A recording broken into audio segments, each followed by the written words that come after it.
I want to move on and talk a little bit about ingredients in the vaccine. What is in this vaccine? Dr. Berggren, I want to ask this to you. We are receiving so many questions about, does it have a penicillin? I'm allergic to eggs. Can I take it? I have allergies. Can I take it? Can you talk to us a little bit about some of the ingredients in this?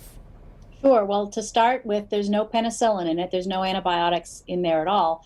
And in fact, as far as allergy inducing ingredients, we know that there are some for some people, but the way this vaccine is manufactured is such that we don't have to grow it up in a cell culture. We're not growing it up in eggs like we used to for the flu vaccine. So there's no warning against this vaccine for people with egg allergies.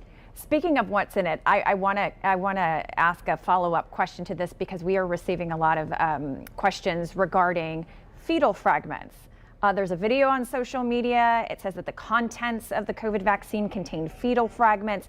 Do these vaccines, be it Pfizer, Moderna, AstraZeneca, is this true? Do they contain cells from a human fetus? Can you dispel that for us? No, that's a myth. And that's misinformation that's being spread on the internet, which we see happen a lot.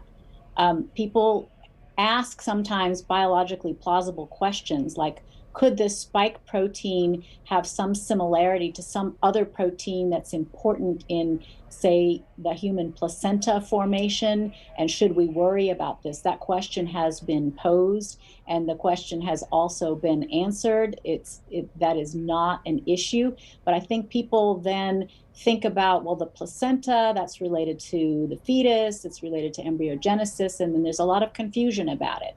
And that happens with a lot of myths about vaccines in general. There'll be a little tiny kernel of something that resembles truth, and then there'll be a lot of fluff around it, and people just feel like they don't understand, they get confused, and then they get fearful.